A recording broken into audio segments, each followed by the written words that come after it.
नमस्कार दोस्तों, कैसे हो। सेकेंड ग्रेड भर्ती में पेपर आउट हुआ, पीछे भी होते आए हैं और जब तक नियम नहीं बनेंगे तब तक आगे भी होते रहेंगे। सरकार क्या नियम बनाती है। पहली बात तो ये कि जो बच्चे कमेंट कर रहे थे, आप भी अपने हो, हम आपके हैं, आप हमारे हो।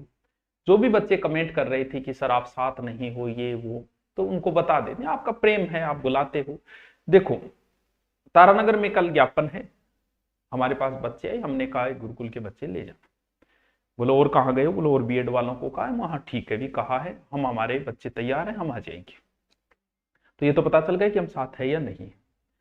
दूसरा, आप ये कहते हो कि इनकी दुकानें चलती है इसलिए ये बोलेंगे नहीं, भर्तियां समय पे होने लगी।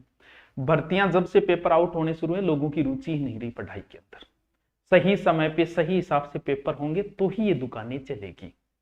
मान लेते हैं कि हम दुकानें चला रहे हैं, दो तीन ऑनलाइन वाले जिनको आप गालियां निकालते रहते हो, ये दुकानें चला रहे हैं। बाकी सब तो जो पैसे आते हैं वो गौशाला के अंदर दे देते हैं। बाकी सब की तो आप करते हैं बातें, कुछ थोड़ी थोड़ी कर लेता हूँ, थोड़ी थोड़ी बातें, तो आपका वहम भी निकल जाए। मेरी बात हो सकता है बुरी लगे आपको, लेकिन आप भी अपने हो, दो गालियां निकाल लोगे तो क्या फर्क पड़ता है। प्रेम है, प्रेम में गालियां वालियां भी चलती है, थोड़ी बहुत चलती है। कभी हम आपको आपको भी तो कह देते हैं कुछ ना कुछ। देखो, अभी सेकंड ग्रेड का पेपर आउट हुआ और किसी चीज का डर है ही नहीं किसी के अंदर, क्योंकि पिछली बार जिन लोगों के नाम आए वापस उन्हें, क्यों पिछली बार जब रीट के समय हुआ था तो हमें लगा था कि भाई साहब अब तो कड़े नियम बनेंगे। कह के खा कड़े नियम बने, पिछले वालों के नाम आ गए आउट करने में, इसका मतलब डर नाम की तो कोई चीज नहीं नहीं रही है। जब भी ऐसा कोई मामला होता आगे वाले पेपर में, बोले जी सिक्योरिटी बहुत टाइट है। मैं को टाइट सिक्योरिटी में क्या है। बोलो अब की बार टाइट सिक्योरिटी इतनी है कि जूता पहनकर नहीं जाने देंगे, कोट पहन के नहीं जाने देंगे, बाड़ी काट लेंगे, नाक वाड़ी काट लेंगे, नथनी काट लेंगे, वो आभूषण सब काट लेंगे। ये है सरकार की टाइट सिक्योरिटी। फिर भोगड़ो, पेपर तो एक एक महीने पहले निकल जाए। थे बटे लोग चड्डिया कटाता फिर बट्टे पेपर थोड़ी पड़ी है। सरकार को ये नहीं, ये टाइट सिक्योरिटी के नाम पे सरकार की यही है कि बेचारा गंदली पिराई मां भेज देगा, या वो काट लेगा, वो कटवा लेगा, या नाकार काट लेगा, कान आर काट लेगा। पेपर कहां से आउट हो रहे, खाज कहीं हो रही है, तुम कर कहीं रहे हो खाज। सरकार को समझ में ही नहीं आ रहा। सत्य बात है कि इसको ये नहीं पता कि इसको रोका कैसे जाए। ना कि कोई वहां कुर्तियां में कोई पेपर दाब के थोड़ी ले है, जबकि इन्हें ये नहीं पता पेपर जहां से बन रहे हैं तुम्हारे वहां से आउट हो रहे हैं पेपर। लोगों को पूरे पूरे पेपर मिले, किसी को डर नाम की कोई चीज है ही नहीं। क्यों नहीं है? क्योंकि इस बात का सबको पता है। एक बहुत सारे बंदे, पिछली बार एक एसआई वाले ने कहा था कि मैंने 80 लगा दिए थानेदार, किसी ने कहा था कि मैंने पता नहीं कितने आरएस बना दिए। डर इसलिए नहीं है कि उसे पता है एक बार पैसे देके ज्वाइनिंग मिल गई ना, फिर जांच हो जाओ और मैं भ्रष्ट मिल गया तो भी मुझे बाहर नहीं किया जाएगा। ये सबसे डर है ही नहीं इस चीज का, क्योंकि एक बार हो गया तो हो गया। जब पीछे वालों की जांच और वो लगे और उनका सूद समेत वापस नहीं लिए जाए, उनको सजा नहीं मिले, तब तक लोगों के अंदर डर होगा ही नहीं। वो भी कुछ ना कुछ, उन पर भी नियम बनने चाहिए उनके अंदर। अब कई नियम बना रहे, इनकी जमानत नहीं होनी चाहिए, होने चाहिए। ये नियम नहीं होगा तो किसी प्रकार का कोई डर नहीं हो, फिर तरीका बदलाना पड़ेगा। इसी तरीके से पेपर भी हर तहसील स्तर पर पेपर आ गए तो आउट होंगे होंगे, कोई रोकने वाला नहीं है। बोल जी अब की बार हम ऑनलाइन कराएंगे। अरे तुमसे ऑफलाइन नहीं रुक रहे, ऑनलाइन चोरी तो तुम रोक ही नहीं सकते कभी। ऑनलाइन के अंदर तो इतने घाघ बैठे हैं, ऑनलाइन अगर पेपर कराओगे तो चोरी रुक ही नहीं सकती। तुम पकड़ ही नहीं पाओगे कि किसने कर दिया, कहां से पेपर उठा लिया, आउट कर दिया। ऑनलाइन में तो इतने इतने एक्सपर्ट लोग बैठे हैं।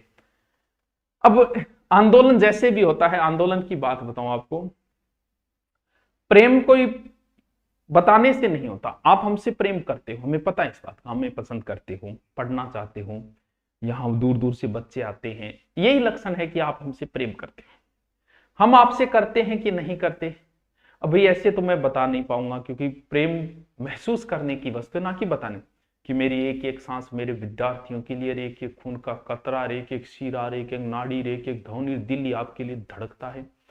ये तो है भावनात्मक बातें, प्रदर्शन वाली बातें, आपको महसूस करना है। ऑनलाइन की दुनिया में छोटा मोटा नाम है, जब भी छोटा सा भी नाम हो जाए किसी व्यक्ति का ना, और बच्चे उससे पढ़ना चाहते हैं, तो वो अपनी इतनी महंगी फीस रखता है कि जिसकी कोई कल्पना नहीं कर सकता। ऐसा ही होता है, हर शहर के अंदर होता है। कुछ ही ऐसे लोग होते हैं जिनका नाम हो जाए, बच्चे उनसे पढ़ना चाहे, वो अपने आप को बच्चों के लिए बेच देते हैं। हमने अपने आप को बेच दिया बच्चों के प्रेम के आगे। यहां जब दूर दूर से यहां पढ़ने के लिए मेरे पास आ रहे हैं, मैं जयपुर होता तो वहां भी आते, जिस मुंह मांगी फीस देते वो पढ़ने के लिए, और मैंने अपने आप को 300 रुपये तक में बेच दिया। वो नहीं, मेरे से जो स्टूडेंट पढ़ना चाहता है वो पैसे के अभाव में नहीं रह सकता। 1100 रुपये में हमने अपने आप को बेच दिया तुम्हारे लिए, इससे ज्यादा और क्या प्रेम करेंगे? क्योंकि प्रेम ये चाहता है कि चीजें भरी रहे। हम ये चाहते हैं कि 1100 नहीं फ्री आ जाओ, लेकिन पढ़ लो, आप भरे रहो, हमें अच्छा लगता है जब आप आते हो। ये नहीं है कि पैसे के अभाव में कोई बच जाए। 1100 फीस होने की वजह से बहुत सारे नालायक आ जाते हैं मजा लेने के लिए, 1100 तो है, एक बेगड़ी ले लेंगे, कोर्स ले लेंगे, हमें इसका नुकसान भी होता है। कोई मार गुरुकुली जानकारी लेना जो कोई, और यही हमारी फीस अगर होती ना 50,000, एक ही नहीं आता, एक नालायक आके नहीं बैठता, पढ़ने वाले आके बैठते, इसका हमें नुकसान भी होता है। लेकिन फिर भी हम आपके प्रेम के आगे बिक गए। हमारे लिए भी बहुत दरवाजे खुले थे, बड़ी बड़ी फीस वाले, लेकिन मैं अपनी प्यास दरिया के मुंह पे मार आया। ये हमारा प्रेम है आपके लिए। हमें पता है कि अब जो कमेंट आ रहे थे वो मैंने एनालिसिस करवाए, वो 10-12 ही जने थे इधर उधर लगे हुए थे, क्योंकि स्टूडेंट तो सिर्फ रिक्वेस्ट करेगा और बोल देगा गुरुजी आ जाओ, आपको 2-3 ऑनलाइन है, बाकी सब ऑफलाइन है, और आप हमें ही बोलते हो दुकान दुकान। तो भाई हमने दुकान खोल रखी है, बाकी सब ने गौशालाएं थोड़ी खोल रखी है। आप बताओ क्या वो गौशाला में देते हैं सारे पैसे? आपका जयपुर में आंदोलन था, किनका कायदा था आने का? वहां की कोचिंग वालों का था। वहां की कोचिंग वाले, कॉलेज वाले, बीएड वाले सारे आपके पास स्टूडेंट भेजते। आप गाड़ियां मुझे निकाल रहे, तुम बताओ जयपुर आंदोलन है, मैं यहां से बच्चे कैसे भेजूंगा? आप उन कोचिंग वालों के, एक ही कोचिंग वालों के खिलाफ नहीं बोल रहा है, ऑफलाइन वालों की एक भी नहीं इधर, बस ट्रेंडिंग करवा लो, उत्कर्ष को करवा लो, सुभाष चारण को कर दो, फिर आशु जी को कर दो। क्या हम तीन ही लूट रहे? हम तीनों की दुकान थोड़ी है। आप बताओ भाई, बाकी सब क्या है? भी जयपुर में आंदोलन हो तो आपका हक बनता है उन कोचिंग वालों को कहना कि आपने बच्चे क्यों नहीं भेजे। कल तारानगर में है तो मैं भेजूंगा, अब मैं जयपुर कैसे भेज दूंगा बच्चे? अगर वहां 50,000 कम से कम बच्चे पढ़ते हैं जयपुर में, कम से कम एक कोचिंग वाला 500 बच्चे भी भेजता ना तो पूरा जयपुर जाम हो जाता। लेकिन नहीं, आपको लगता है कि हमने नहीं भेजे, हम कैसे भेजेंगे यहां से? हम सिर्फ सूचना दे सकते हैं, टेलीग्राम पे, व्हाट्सएप पे दे सकते हैं, हमारे पास बड़ी ऑडियंस है, हम सूचना दे सकते हैं। आपकी एनर्जी को दूसरी दिशा में वेस्ट किया जाता है, इस चीज का आपको पता ही नहीं चल रहा है। क्योंकि 2 धड़े बने हुए कोचिंगों के अंदर, एक ऑनलाइन वाला, एक ऑफलाइन। ऑफलाइन वाले अगर आपके ग्रुप में आ गए तो ऑनलाइन वालों की बुराई करेंगे, ऑनलाइन वाले आ गए तो ऑफलाइन वालों की बुराई करेंगे। काम तो कुछ था, आपको लगा दिया किसी और काम के लिए। पीछे कई आंदोलन हुए, भले ही वो सेकंड रीट से संबंधित हो, भले पुलिस से संबंधित, भले ओबीसी रिजर्वेशन। जैसे आंदोलन होता है, बोल आंदोलन कर रहे हैं तो पहले दिन बोल जी आंदोलन कर रहे हैं तो करो, उत्कर्ष को ट्रेंड लाओ, ट्रेंडिंग में लाओ, ट्विटर अभियान चलाओ। एक दिन वेस्ट कर देते हैं इसके पीछे, फिर वो आ जाते हैं, बोले आ गया, अब बोले अब चारण जिंग कर लो। 3-4 दिन तो आपकी एनर्जी को इस तरीके से वेस्ट कर दिया जाता है। हमारे आने से क्या होगा भाई? हम तो आगे, क्या हम एमएलए हैं? क्या हम एमपी हैं? क्या हम विधानसभा में बैठ के नियम बनाने वाले? हम नहीं है। नियम बनाने वालों को तो आप बोल ही नहीं रहे हो। आपको लगता है कि हमारी वजह से सब कुछ अटक रहा है, हमारी वजह से नहीं अटक, हम आगे। आपको लग रहा है कि हम ना एमएलए ना एमपी है। सरकार किससे डरती है? जिसके पास पावर हो उससे डरती है।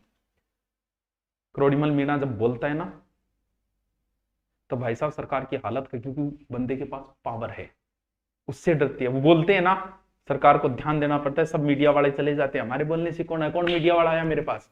बताइए, एक ही नहीं आया। उनके पास जाते हैं, क्योंकि नियम बनाने वाले पद और पावर होना चाहिए, उनके पास पावर है यार।